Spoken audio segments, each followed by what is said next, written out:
Vinan'ny filohan'ny Repoblika Andry Rajoelina ny anatratra ny fahatarany ny fampandrosoana eto Madagasikara ka tsy hisy intsony na dia iray aza ny distrika ho latsa-danja noho ny hafa. Ho fanatanterahana izany dia nisy ny dinikasa ifotony ho fampandrosoana natao tamin'ireo komuna miisa 4 ao amin'ny distrikan'ny Fenorivo B dia Mora Rano Martampona, Firavahana, Mangatany, Fenorivo B, Amboasary Sud ary Ambohidraomby. Dinikasa notariny ny ministra Pia ny faritra Bongolava, Lucien Ranalvelo, ministry ny fambolena sy ny fimpinaran'ny Jona. Niaraka tamin'ny gouvernora ny faritra Bongolava, generaly Ramiaramanana Joseph sy ny solombavambahoaka ny Madagasikara voafidy tao amin'ny distrikan'ny Fenorivo B, Randrianarso Bien-Aimé Arsène ary ireo tompon'andraikitra isa-tokony tao an-toerana.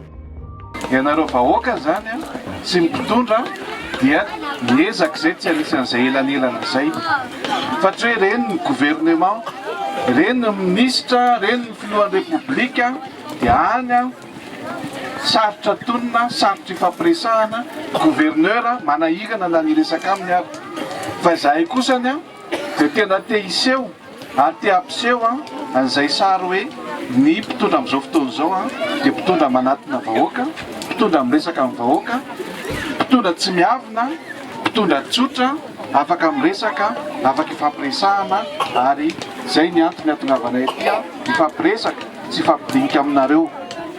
Nandritra io dinikasa natao teny anivon'ny komuna io no nienona mivantana ireo etaeta maro lafy nambaran'ireo vahoaka ka hitondrana fampandrosoana aingana araka ny filan'izy ireo. Majinika tasatena sy njovin'ny fanjakana ireo tena novina zany ka alao andeha mba iangaviko amin'ny maray aman'ely azy zany mahatangalamena ilo tanàna alao zany tena mba hijeraka kely majinika misy zany finjarana le masom-bolo sy le asa zany. Nanome toky ny ministra tompon'andraikitra Pia ny faritra Bongolava, Lucien Ranalvelo, fa misy ny efa azo tanterahina mahakasika ny famokarana toy ny fanomezana masom-bolo raitra ho an'ny volovary an-tanety sy an-drano izay hoarahana fanofanana ara-teknika ireo mpamboly vonona, ny fanarenana sy fanamboarana fotodrafitrasa samihafa amin'ny alalan'ny tetikasa projet RMO toy ny tohadrano, lalana, eo ihany koa ny fananganana ny tombon'ny gendarmerie poste avancé ary ny fanamboarana sy fampitaovana sekoly izay tena nafaly ireo vahoaka ifotony.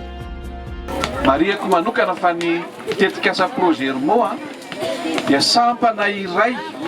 ao anatin'ny ministera natsangana manokana mba ahafahana manatanteraka tetikasa fa tsy hoe zavatra hafa ivelan'ny fanjakana koa zany projet RMO zany fa sampana iray